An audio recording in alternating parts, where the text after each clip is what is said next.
En esta sesión vamos a hablar de una cuestión muy importante, una de las cuestiones acaso más importantes de la literatura española del siglo de oro y en consecuencia también de la literatura universal.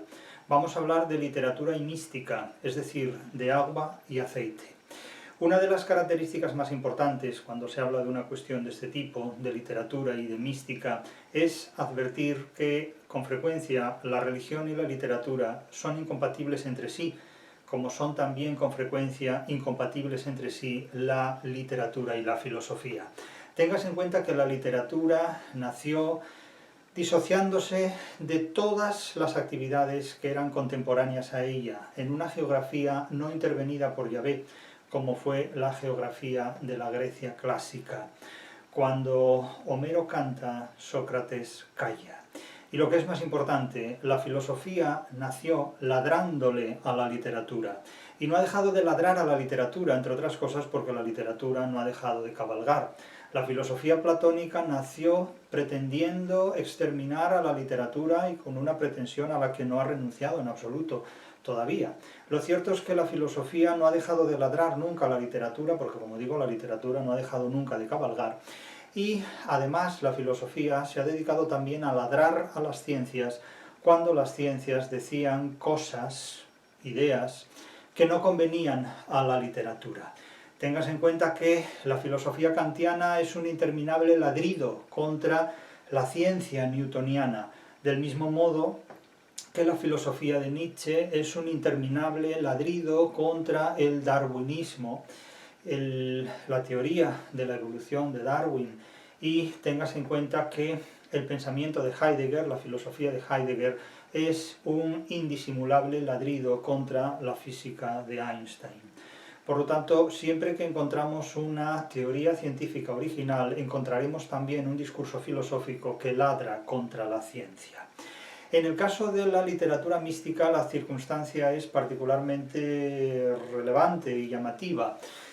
Vamos a hablar en concreto de un poema de Juan de la Cruz, o San Juan de la Cruz, que se titula justamente Cantar del alma, y aquí lo tenemos escrito para que no se pierda de vista: Cantar del alma que se huelga, que se alegra, que se satisface de conocer a Dios por la fe.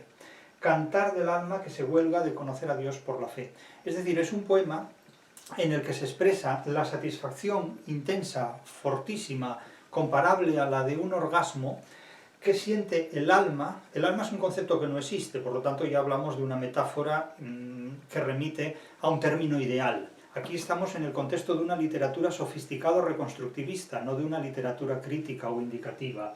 El alma es algo que no existe, es como la supraconciencia, de la que hablan algunas personas, pero que nos digan dónde está, o el inconsciente, del que nos habló Freud, pero no sabemos dónde está, porque claro, si nos hablan de órganos como las cápsulas suprarrenales, o los pulmones, o el corazón, sabemos de qué nos hablan, pero si nos hablan de conductos, como la uretra, también sabemos de qué nos hablan, pero si nos hablan de un inconsciente, ¿dónde está el inconsciente?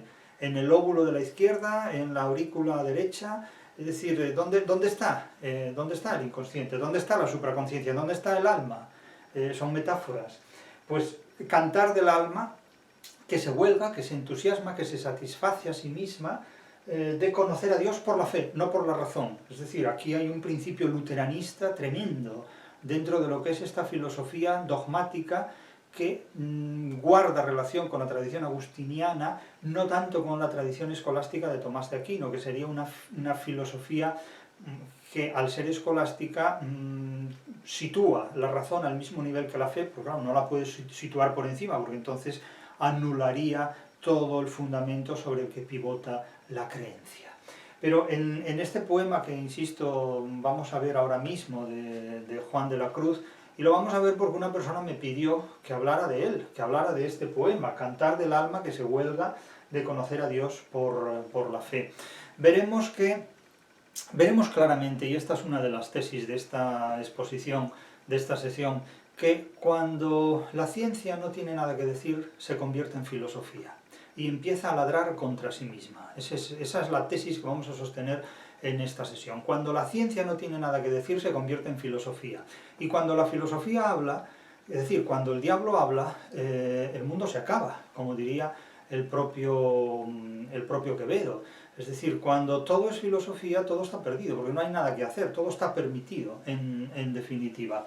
Vamos a ver aquí, también, lo vamos a leer inmediatamente el poema, que en la literatura cabe la experiencia mística. En la literatura cabe la experiencia mística, cabe la mística, cabe la literatura mística, me refiero a la experiencia mística como literatura. Pero sin embargo, la mística no cabe en la literatura. Es decir, la mística no cabe en la literatura como tal mística porque resulta completamente desacralizada.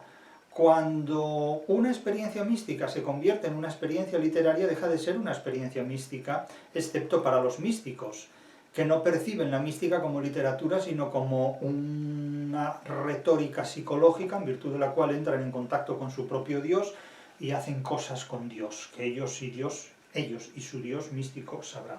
Pero lo que queda muy claro es que las Sagradas Escrituras no admiten ficción, no son compatibles con la ficción. Y por lo tanto, la ficción, cuando admite en su contexto, en su territorio, las Sagradas Escrituras, lo hace a condición de desacralizarlas.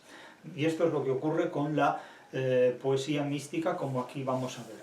Tengas en cuenta que la poesía mística se desarrolla básicamente en el siglo XVI, en el 500, en la literatura española, pero no continúa. Es decir, ni Quevedo, ni Cervantes, mucho menos Cervantes, ni siquiera Calderón de la Barca son poetas o dramaturgos místicos. Es decir, no hay una mística en Calderón de la Barca, no hay una mística en Quevedo, y Quevedo no es sospechoso precisamente de ser progresista. Es decir, Quevedo es un ultraconservador desde todos los puntos de vista, pero hace una poesía, escribe una poesía tremendamente satírica, violentamente jocosa, muy llena de acrimonia, muy dura, muy áspera, pero en absoluto mística. Hace una poesía erótica extraordinaria. Una de las características que con frecuencia olvidan la mayor parte de los ilustrados es que el siglo de oro español, aunque no lo parece, es mucho más secular todavía que la propia Ilustración. La Ilustración, en definitiva, no es más que la expansión de los ideales protestantes, mientras que el siglo de oro español, sobre todo el barroco, es la etapa más secular del pensamiento humano, sobre todo la etapa más secular que ha habido jamás en el pensamiento literario. Autores incluso profundamente creyentes como Calderón de la Barca o el propio Quevedo escriben una literatura extremadamente secular y extremadamente secularizada, mucho más racionalista de lo que la propia Ilustración europea, europeísta, protestante, luterana, calvinista, anglosajona ha tratado de expresar y ha de hecho conseguido. Es decir, el barroco es una de las etapas más seculares que ha habido jamás en la historia del pensamiento y más racionalistas que ha habido nunca en la historia del pensamiento. El barroco es mucho más racionalista que la Ilustración, que trató de monopolizar y de poner a su disposición un concepto de razón y de racionalismo que está muy por debajo del racionalismo del siglo de oro español. No es más racionalista Kant que Cervantes, no es más racionalista Hegel que Quevedo, no son más racionalistas los ilustrados que los grandes escritores españoles del siglo de oro. Esto es algo que no se ve porque la mayor parte de la gente no se ha molestado en pensar por sí misma sobre este punto, y entonces se dedican a recitar frases tales como que nos hemos equivocado de Dios, como si apostar por un Dios fuera apostar por una certeza o por un caballo ganador. Es decir, eso son tonterías para que los intelectuales llamen la atención públicamente. Pero cuando tenemos que hablar de cosas serias, tenemos que hacerlo en otros términos. Ya he dicho que cuando la ciencia no tiene nada que decir, se convierte en filosofía. Cuando el científico no tiene nada que decir, aparece el intelectual. Pero eso es otra cuestión. Aquí hablamos en términos de teoría de la literatura, es decir, de la ciencia que tiene como objetivo el conocimiento de los materiales literarios y por tanto tiene que dar una explicación científica a los materiales literarios. El que no sea capaz de aceptar esto, pues debe dedicarse a la filosofía, es decir, a escribir libros de ocurrencias, en definitiva. Vamos a leer ya directamente este poema que tengo aquí delante. Cabe advertir antes que Juan de la Cruz, Juan de Yepes, nace en 1542, unos siglos antes de que muera precisamente Miguel Hernández y 5 años antes de que nazca Cervantes. Cervantes nace en 1547, Juan de la Cruz nace en 1542. Cervantes muere en 1616, pero Juan de la Cruz muere mucho antes. Muere en 1591, vive muy pocos años. Juan de la Cruz vive muy pocos años, nace en 1542 y muere en 1591. Se inscribe, por tanto, en la segunda mitad del siglo XVI, en la segunda mitad del 500, y es uno de los máximos exponentes de la poesía mística. Vamos a leer este poema, que es un clarísimo ejemplo de poesía mística, y después lo vamos a analizar muy críticamente, lo vamos a interpretar científicamente desde la filología y desde la teoría de la literatura, que toma como presupuestos básicos los que se exponen en la crítica de la razón literaria. En la crítica de la razón literaria, que es una teoría científica, crítica y dialéctica sobre la literatura. Por tanto, lo que vamos a decir aquí no son ocurrencias, no son improvisaciones filosóficas, sino que están fundamentadas, estas ideas, estos criterios, están fundamentados en la crítica de la razón literaria, que es la teoría de la literatura que hemos escrito a lo largo de 20 o 25 años en unos 25 tomos, en unos 25 volúmenes que tienen disponibles en Amazon. Entonces, por favor, cuando tengan ocurrencias, a mí no me las cuenten. Esas se las dedican a otra persona, pero no a mí. Dice el poema de Juan de la Cruz: cantar del alma que se huelga de conocer a Dios por fe. Es decir, es un cantar de una entidad metafísica que el ser humano se atribuye a sí mismo para utilizarla como un interlocutor que se puede comunicar con un Dios, con una causa primera, a quien se puede conocer a través de la fe, pero no a través de la razón. Por lo tanto, ya nos situamos en el contexto de una filosofía dogmática propia de Agustín de Hipona, propia de Lutero incluso, pero no de Tomás de Aquino, no de la escolástica racionalista que antepone incluso la razón a la fe. Aquí es lo contrario, lo que ocurre. Se antepone la fe a la razón hasta tal punto de que la razón se anula por completo. Entonces, claro, esto es un ejercicio místico en el sentido de que es completamente gratuito. Podemos decir que uno entra en conocimiento con el alma de los rinocerontes, o con la capacidad que tiene el cangrejo para resolver ecuaciones de segundo grado, o como el pintor que pinta con el inconsciente, o como cualquiera que diga que conoce la supraconciencia. Y dice, la supraconciencia existe porque yo la conozco. O yo digo, los fantasmas existen porque yo he hablado con ellos. O los extraterrestres existen porque yo he hablado con ellos. Y digan ustedes que no. Yo les digo a ustedes que esta noche he tenido un encuentro místico con un extraterrestre y ustedes no podrán decirme que no, porque su palabra irá contra la mía. Y yo les diré que yo he tenido una relación con un marciano o con una marciana esta noche y díganme que no. Podrán llamarme loco, podrán llamarme lo que quieran. Pues, ¿y por qué no llaman locos a los que hablan de la supraconciencia o los que dicen tener un encuentro con Dios a través de su alma? Quiero decir, esto es la versión literaria de una peripecia mística. Bien, por fe, no por razón. Entonces, el poema dice así: está construido con pareados que rematan en un epímone o estribillo fundamental. Vamos a leer enteramente el poema de principio a fin y después vamos a ir analizando estrofa por estrofa. Cada estrofa tiene solamente 3 versos. 2 riman en pareado y el tercer verso es siempre el mismo, salvo una variante, y constituye un estribillo, un epímone. Es decir, un epímone es el verso que se repite constantemente, como por ejemplo a las 5 de la tarde, eran las 5 de la tarde, de la elegía lorquiana sobre el llanto de Sánchez Mejías, de Ignacio Sánchez Mejías, el Salid sin duelo, lágrimas corriendo, de la égloga de Garcilaso. Es decir, versos que se repiten periódicamente como un epímone, como un estribillo. Dice el poema: que bien sé yo la fonte que emana y corre, aunque es de noche. Estos son los 2 versos de introducción, donde se introduce el estribillo, el epímone, aunque es de noche. Esa concesiva que, a pesar de la noche, yo lo sé todo sobre Dios. Que bien sé yo la fonte que emana y corre. La fonte remite a Dios, es el término que remite a Dios, pero remite a Dios porque los códigos teológicos así lo exigen, porque podía remitir a un rinoceronte, a un hipopótamo, a un caballito de mar o a la sopa de ajos.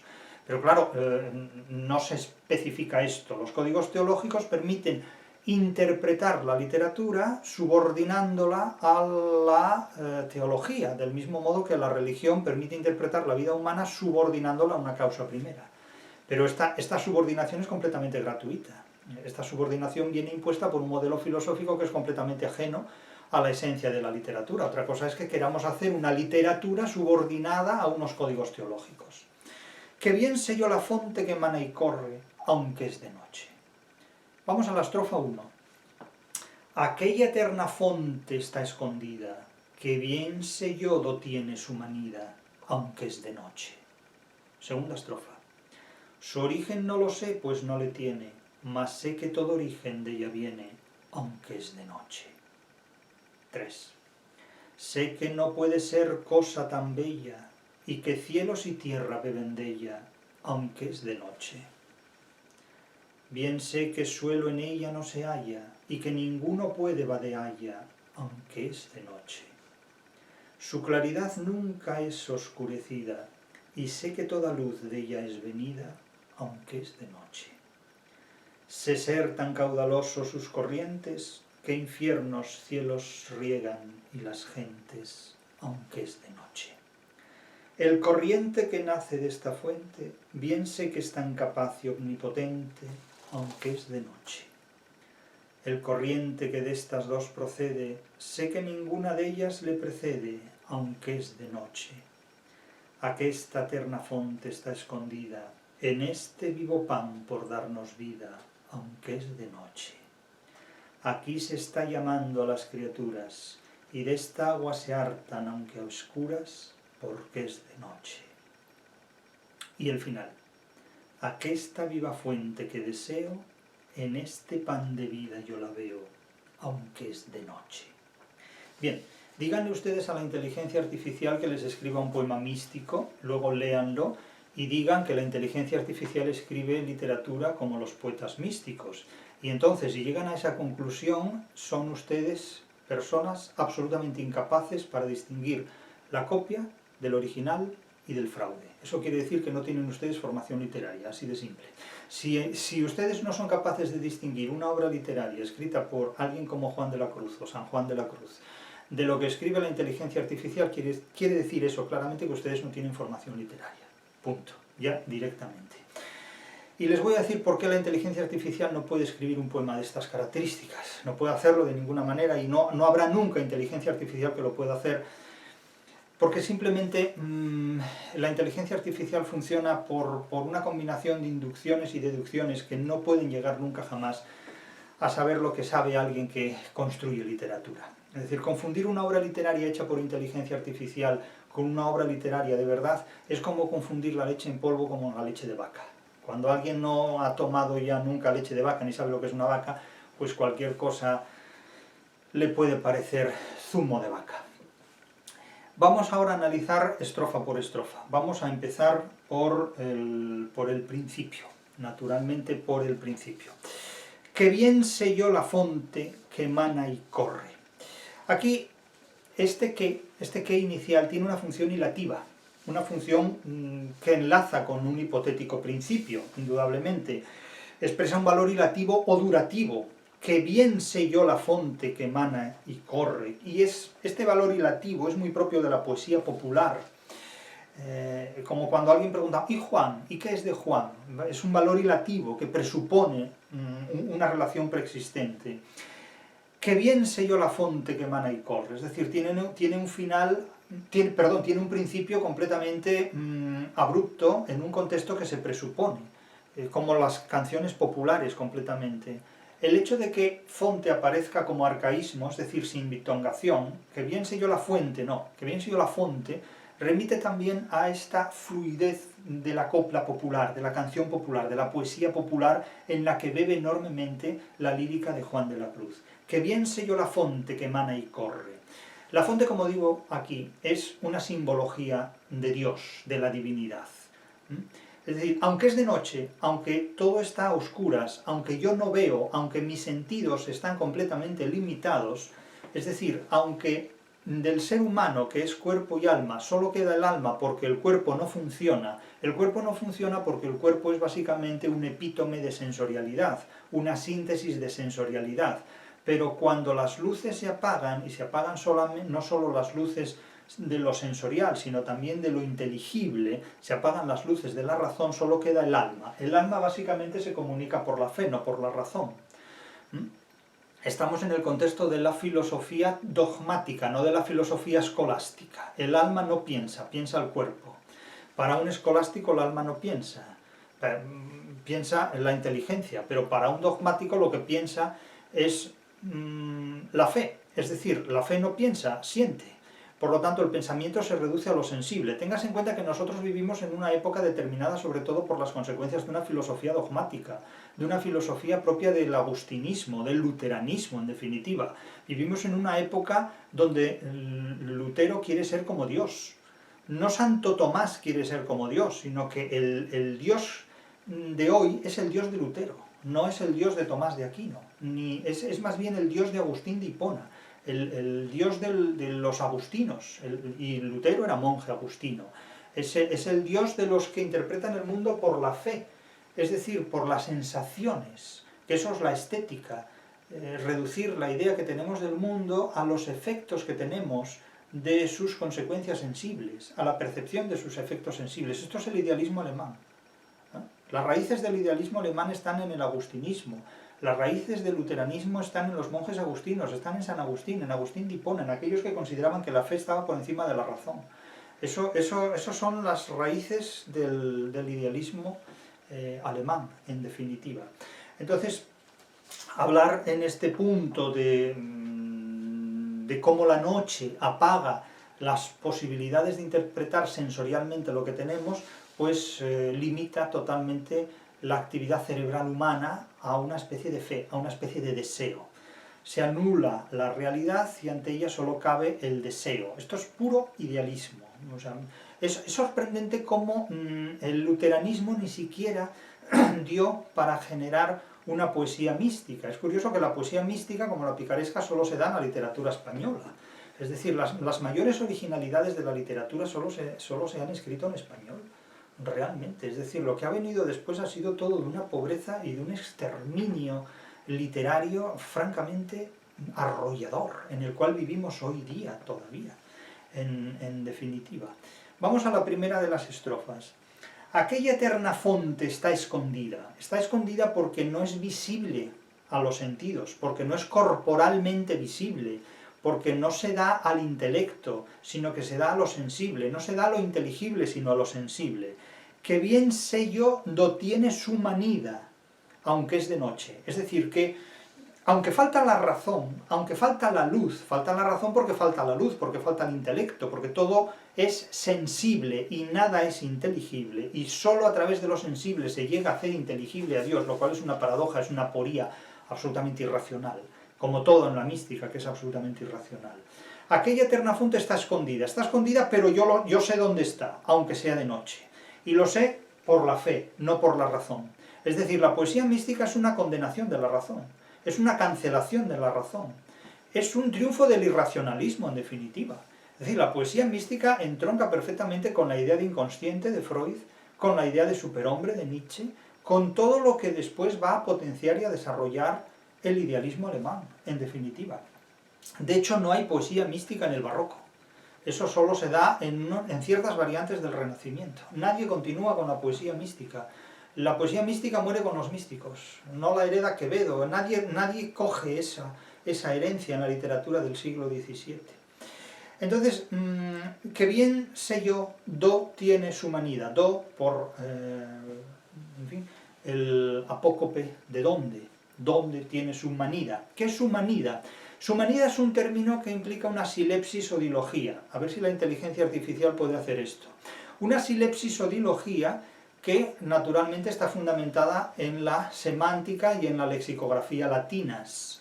Porque manida implica, por una parte, del manere latino, madriguera, guarida, cobijo, es decir, que bien sé yo dónde tiene su cobijo, su guarida, su madriguera, dónde se oculta en la naturaleza, porque todos son términos que forman parte de la orografía natural.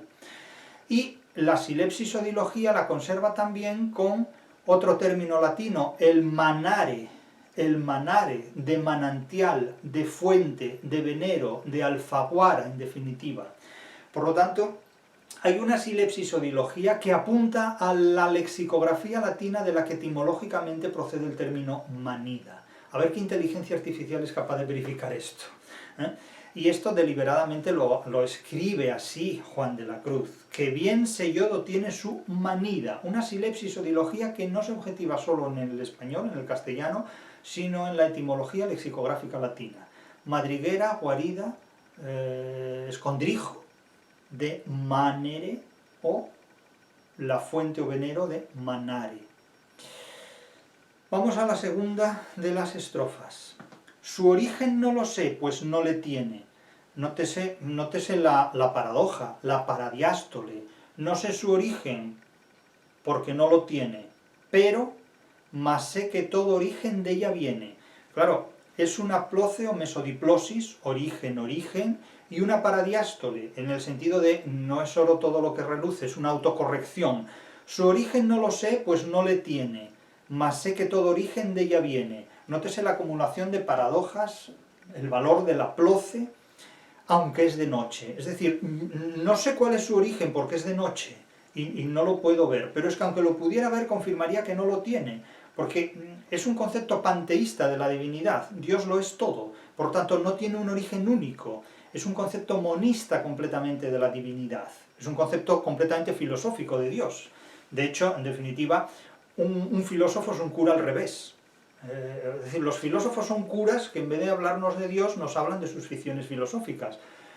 Algunos hablan de Dios directamente, como Tomás de Aquino o Agustín de Hipona, pero en realidad los filósofos hablan del nous, del apeiron, del espíritu absoluto, del noúmeno, de las mónadas, del cogito, de la res cogitans, del gran hermano, del superhombre, del inconsciente, de la sustancia pura, de la materia. Es decir, los filósofos son buscadores de dioses alternativos a la religión oficial en cada momento. A veces filosofía y religión coinciden, como de hecho ocurrió durante la Edad Media, disputando entre sí en nombre de tales o cuales sectas, cuál es, digamos, la fe que debe privilegiar, que debe alcanzar un estatuto de privilegio frente a las otras o dominar sobre las otras. Pero en definitiva, ustedes tengan en cuenta que la filosofía y la religión son las dos caras de la misma moneda. De hecho, un filósofo es un cura al revés.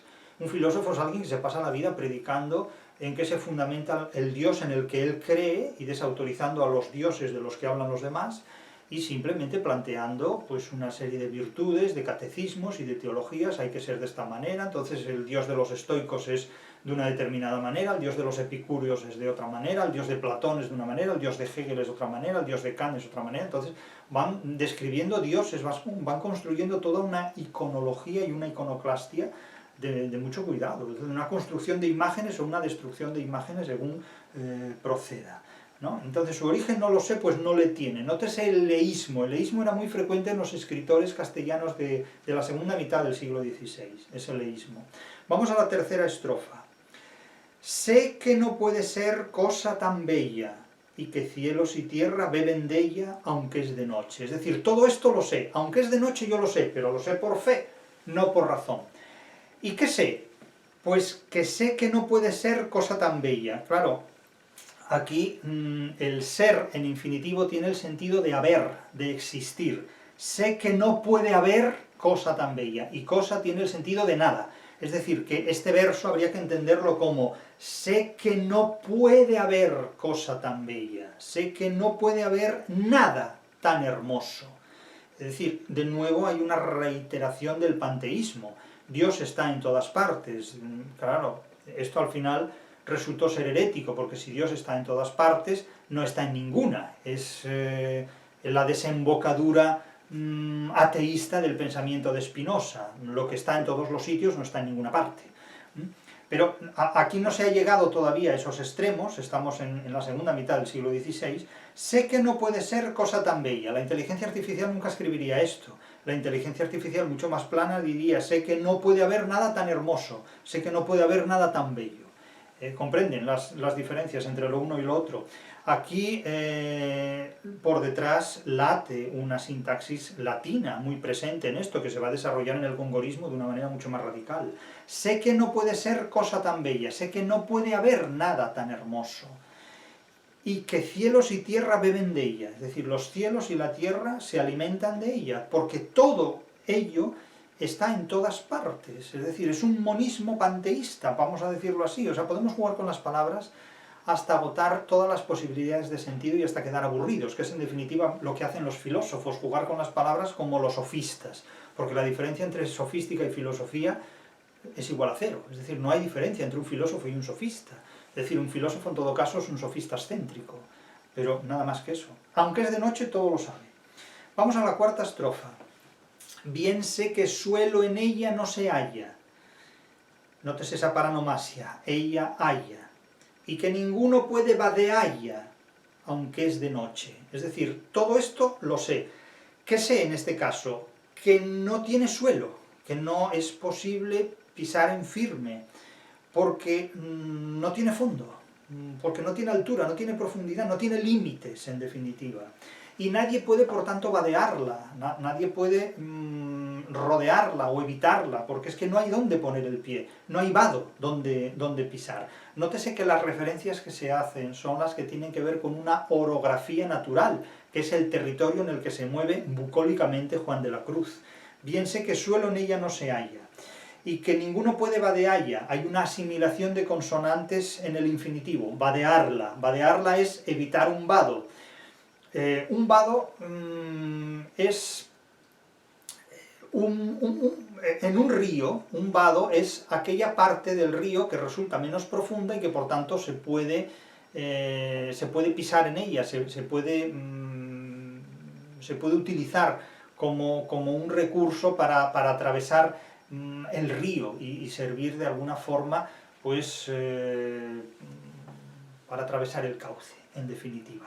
Por lo tanto, como aquí no hay suelo posible, no hay vado posible, pues no hay forma de vadearlo, no hay forma de atravesar el río por ese vado, en definitiva. De tal manera que yo esto, viene a decir el poeta, lo sé, pero lo sé por fe, no por razón, porque la razón no me sirve para entrar en contacto con Dios. La razón lo único que hace es estropear mi relación con Dios. Nótese el antecedente que aquí hay del pensamiento freudiano, es decir, la razón es un estorbo, la razón reprime mi relación con Dios. Es como si dijéramos que Dios es el inconsciente y uno accede al inconsciente, uno accede a Dios renunciando a la razón, desposeyéndose de racionalismo. Es decir, el pensamiento freudiano no es más que la mística a través de la codificación del idealismo alemán.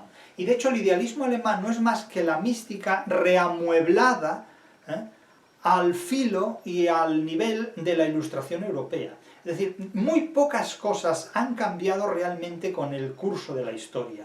Las pulsiones básicas del ser humano siguen siendo las mismas, lo que ocurre que disfrazada con nueva retórica. A ustedes les habla de Freud, de psicoanálisis, y se quedan encantados, y no se dan cuenta de que Juan de la Cruz les habla de lo mismo, exactamente de lo mismo, en un poema de estas características, y ustedes no perciben las diferencias, porque de hecho es que no las hay. Cuando se dice que bien sé que suelo en ella no se halla y que ninguno puede vadealla, es como si les dijeran que pintan con el inconsciente, como aquel pintor ingenuo, cándidamente, el tío decía que él que pintaba con el inconsciente. Pinta con el inconsciente y con la uretra también puede pintar, porque es lo mismo, exactamente, o sea, no tiene ningún fundamento una declaración de ese tipo. Es como si, insisto, yo digo que esta noche pues me he tomado un café con una marciana que me ha venido a visitar, y díganme ustedes que no, y díganme ustedes que no. En su palabra contra la mía, yo les digo que sí, que estuve tomando un café con una marciana y estuvimos de charla pues de 3 a 4 de la mañana y después se volvió a su planeta porque tenía cosas que hacer allí, ¿no? Realmente. Es decir, que si en definitiva prescindimos de los sentidos, porque los sentidos analizados racionalmente nos inducen al equívoco, es como si afirmamos que la verdad está en el inconsciente, y para que podamos entrar en contacto con el inconsciente o con la supraconsciencia, me da igual el nombre que le pongan, supraconsciencia, inconsciente, noúmeno, superhombre, mónadas, nous, apeiron, Leviatán, materia, Dios, sustancia pura. O sea, si buscan nomenclaturas para esto verán que los sinónimos que Dios tiene en la filosofía nos permite hacer un datismo, es decir, un catálogo de elementos sinónimos que es verdaderamente sorprendente, Es la hipérbole verosímil, todo el poema se construye sobre la hipérbole verosímil, es decir, aunque es de noche yo lo sé todo sobre Dios, precisamente por eso, porque la noche es el momento más adecuado para desposeerse de cómo los sentidos impiden nuestro conocimiento del mundo, cómo la vista puede cegar al ser humano, que es también uno de los principios muy típicos de las llamadas filosofías orientales, ¿no? Desposeerse de todo lo material para así, desposeídos de todo lo material, podamos entrar en contacto con lo trascendente. Lo trascendente es que es un vacío completo. Claro, es un vacío completo porque no hay absolutamente nada que trascender. Ahí, esa es la consecuencia a la que llega Nietzsche después de romperse la cabeza durante toda su vida, y dice, Dios es el nombre que los creyentes dan a la nada. Esa es la tesis que sostiene Nietzsche, en definitiva. O sea, bueno, y usted ha llegado a esa conclusión después de ¿cuánto tiempo? Porque a esa conclusión ya llegó Cervantes, en la Numancia, al convertir en protagonista de la acción a los seres humanos y al desterrar a los dioses de todo lo que tiene que ver con la literatura. A esa misma conclusión ya llegó Cervantes en el Quijote, y a esa misma conclusión llega Quevedo en la mayor parte de sus composiciones poéticas. Entonces, claro, tardar 300 años en enterarse de que cuando se apaga la luz no se ve, bueno, pues eso implica, entre otras cosas, no haber leído a Juan de la Cruz. Pero bueno, eso es Nietzsche, en definitiva, eso es Nietzsche, el que filosofaba en los prostíbulos. Y que se fue allí precisamente porque lo rechazaron las mujeres inteligentes, que no hay nada que duela más a un hombre que el rechazo de una mujer inteligente, y de eso Nietzsche sabría para un rato, y probablemente Spinoza también, y probablemente Tomás de Aquino también. 3 elementos en común de esos 3 filósofos, excéntricos a cual más. Estrofa número 5. Su claridad nunca es oscurecida, y sé que toda luz de ella es venida, aunque es de noche.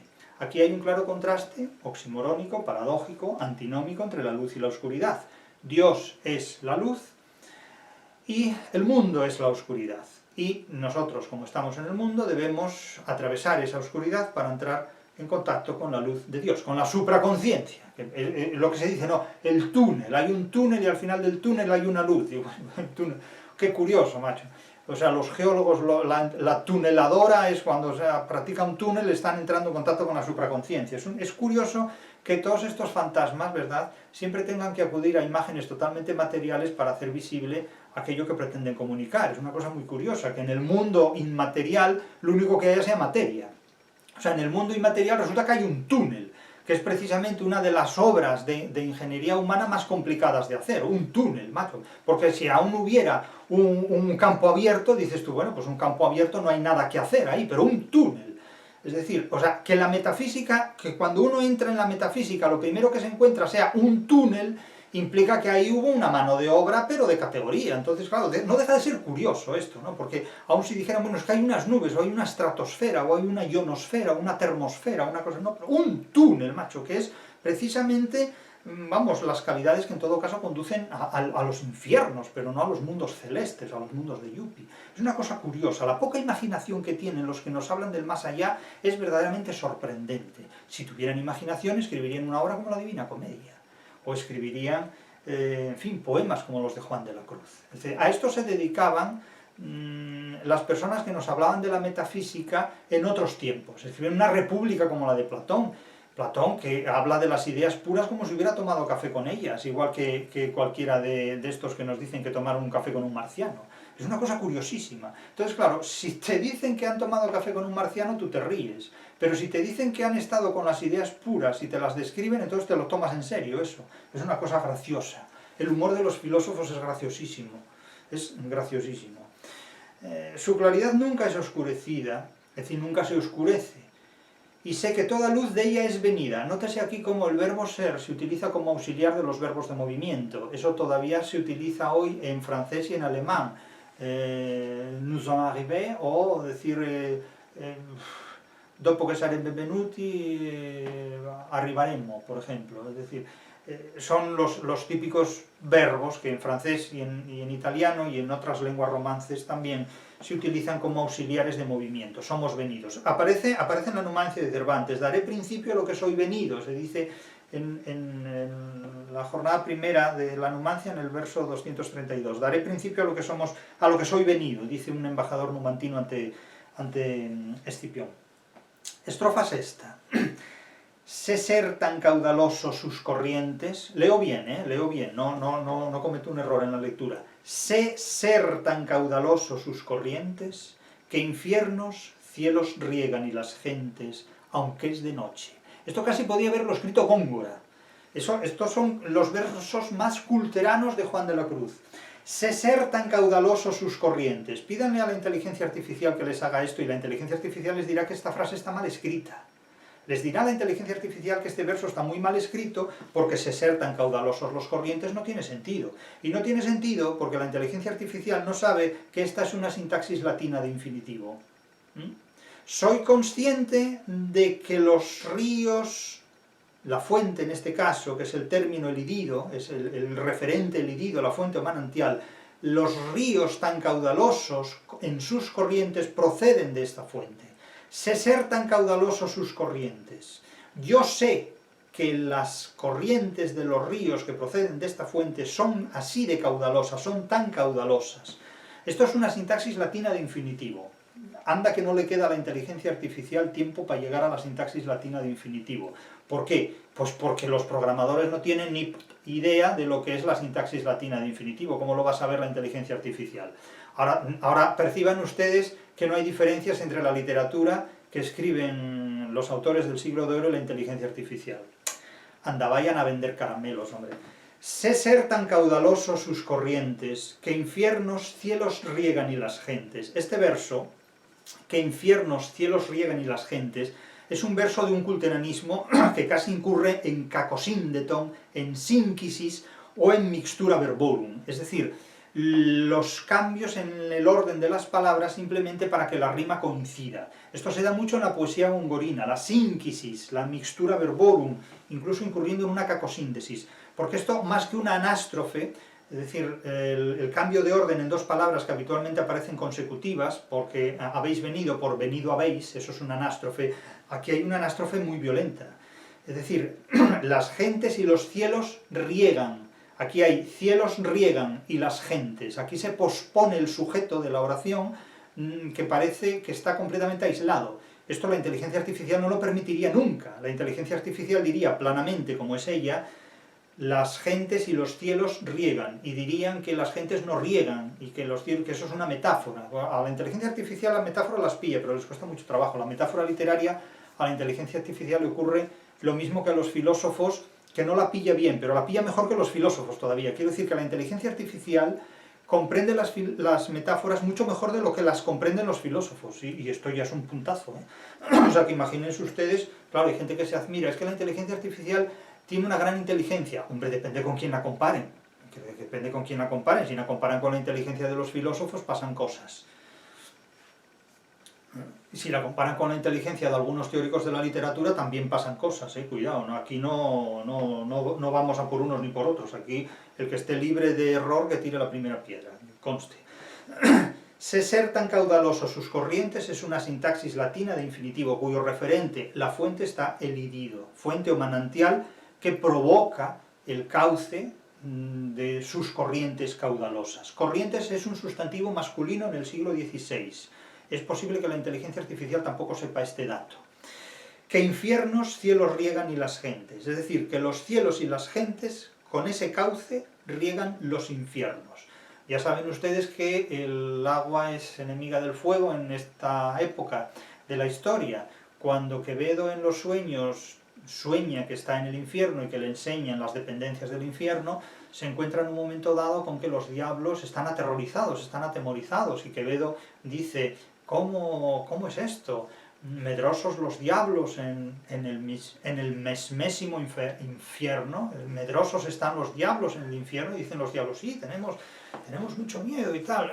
Pero ¿de qué tienen miedo ustedes? De esta gente. ¿Quiénes son esa gente? Dicen los vinateros y los bodegueros. Pero bueno, pueden a ustedes, señores demonios, señores diablos, satanases auténticos, imponerles miedo los vinateros y los bodegueros. Y dice: sí, y mucho, no los queremos en el infierno, y nos llegan en masa constantemente, vinateros y bodegueros.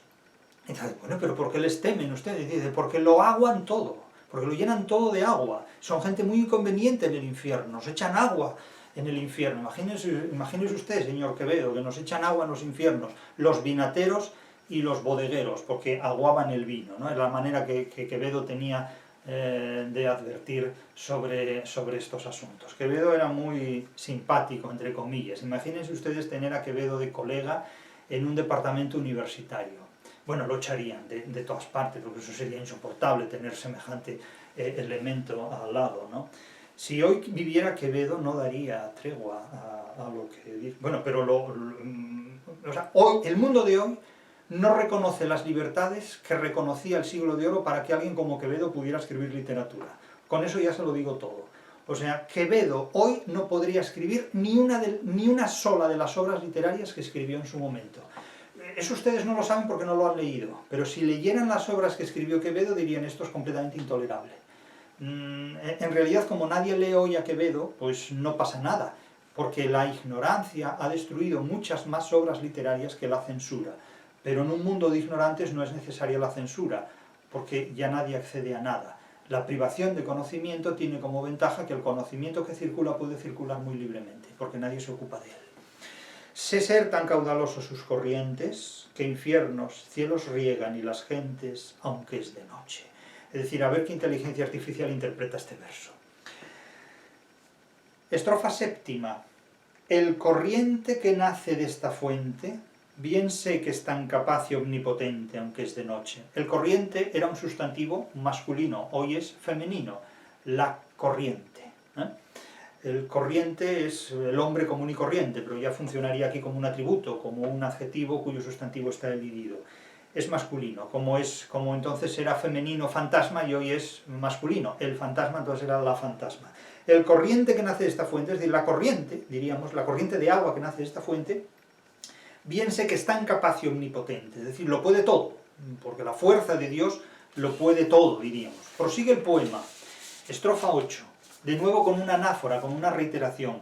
El corriente de estas dos procede, el corriente que de estas dos procede, sé que ninguna de ellas le precede, aunque es de noche.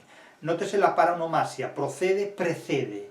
El corriente que de estas dos procede, de estas fuentes, es absolutamente poderoso, no tiene principio ni fin, ha estado siempre ahí. No solo es eviterno es lo que tiene un principio pero no tiene fin, es eterno. El eterno es lo que no tiene ni principio ni fin, que está desde siempre. Y él lo sabe, el alma lo sabe por fe, aunque sea de noche, aunque no haya razón, porque el conocimiento no lo proporciona la razón, sino la fe. El conocimiento no lo proporciona lo inteligible, sino lo sensible. El conocimiento no lo proporciona la consciencia, sino la inconsciencia. Esto es idealismo alemán puro, esto es luteranismo puro, esto es filosofía freudiana por un tubo. Vamos, esto es Heidegger completamente, esto es pensamiento anglo-germano completamente. Nótese que la mística no tuvo continuidad en la literatura española, no por casualidad, no por casualidad. Estas son algunas de las consecuencias de aquel erasmismo del 500. Estrofa 9. Aquesta eterna fonte está escondida. Volvemos casi a la estructura en epanadiplosis, el poema empieza a terminar como empezó. Aquesta eterna fonte está escondida, en este vivo pan por darnos vida, aunque es de noche. Aquí aparece ya un término eucarístico, el pan, como alimento, como cuerpo de Dios. Y décima y penúltima estrofa. Aquí se está llamando a las criaturas. No, no es un presente continuo inglés, ni mucho menos. Es un uso pronominal de verbo, tan frecuente en el siglo de oro español. Aquí se está llamando a las criaturas. Uso pronominal de verbo, no presente continuo inglés. No vayan a suponer que San Juan de la Cruz hablan presente continuo inglés, era lo que nos faltaba. Aquí se está llamando a las criaturas, uso pronominal de verbo, uso pronominal muy auricular, por cierto, de verbo. Y de esta agua se hartan, aunque a escuras. A escuras es una forma adverbial, es una locución adverbial muy propia de San Juan de la Cruz. A escuras y en silencio, estando ya la noche sosegada, porque es de noche. Y la última estrofa, aquesta viva fuente que deseo, el poema termina en una optación, la optación es la expresión poética de un deseo, como el verso de Juan Ramón Jiménez, inteligencia, dame el nombre exacto de las cosas, es la expresión intensa de un deseo, aquesta viva fuente que deseo, explícitamente que deseo, en este pan de vida yo la veo, de nuevo el término eucarístico, aunque es de noche. Y nótese que acabo de pronunciar un quiasmo en este pareado final. Aquesta viva fuente que deseo, en este pan de vida yo la veo. El quiasmo viene dado entre vida fuente, en el primer verso, y en el segundo pan vida. De tal manera que la fuente que da agua y que remite simbólicamente al agua y al vino en el cuerpo y sangre de Cristo, igualmente remite al pan y a la vida. Es decir, que todo el poema está impregnado de una simbología fuertemente religiosa y el alma lo sabe, aunque es de noche.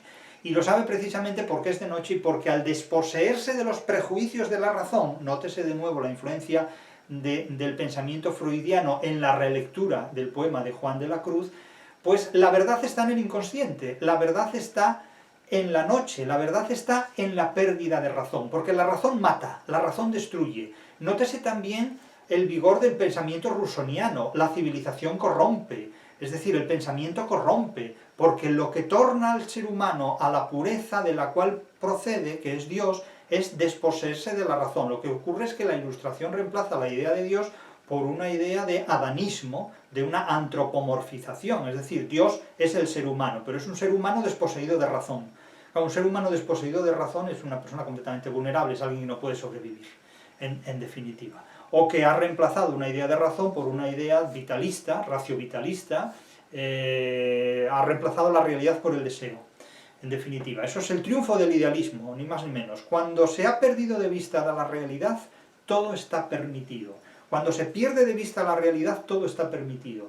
Cuando se apagan las luces de la razón, aunque es de noche, como diría San Juan de la Cruz, todo está permitido. Estos son básicamente los ideales que se exponen en este tipo de poesía mística. Ahora bien, vamos a ver ya para terminar el planteamiento y la argumentación de estos asuntos.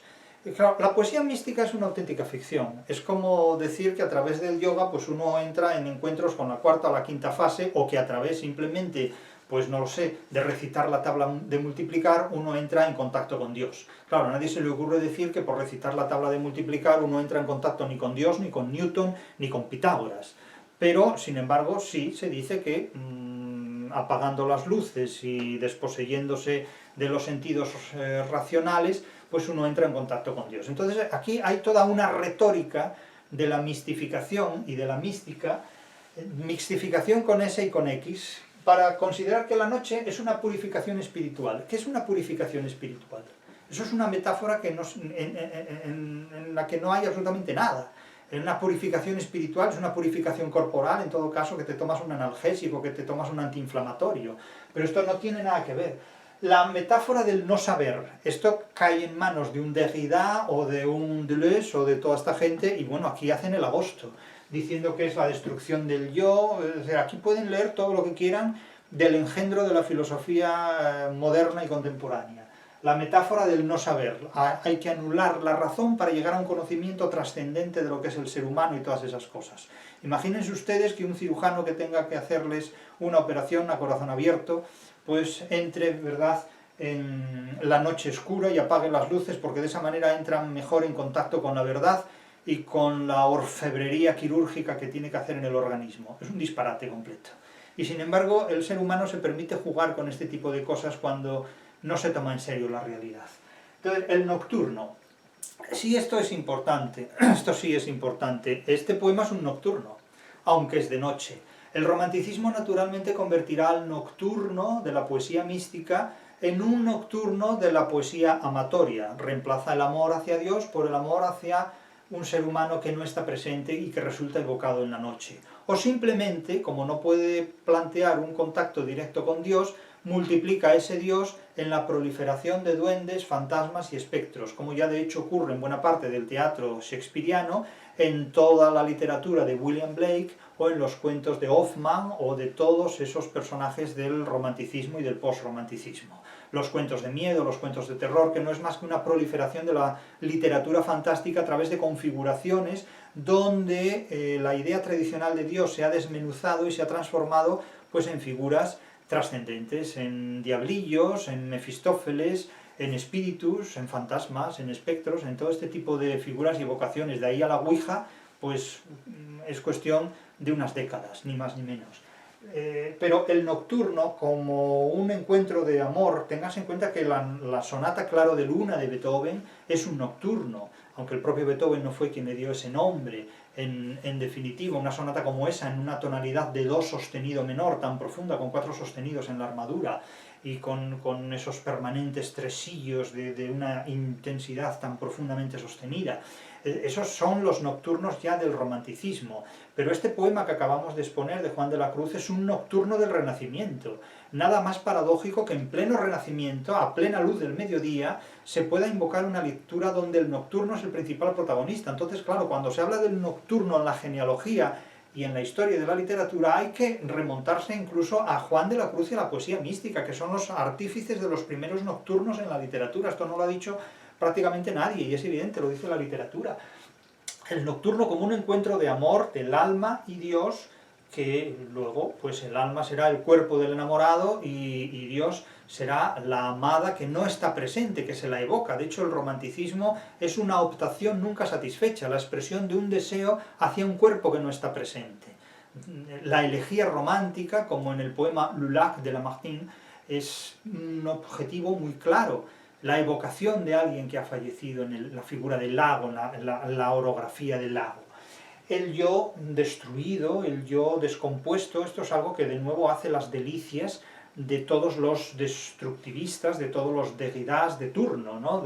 Bueno, imagínense, el propio Foucault no es más que un aplicador de este tipo de tendencias a la sociología y a las ideologías, la destrucción del yo, el vaciado del yo. Jueguen retóricamente con lo que quieran, cada filósofo se inventa una nomenclatura diferente para vender el mismo producto. Hay que vender todos los siglos el mismo crecepelo.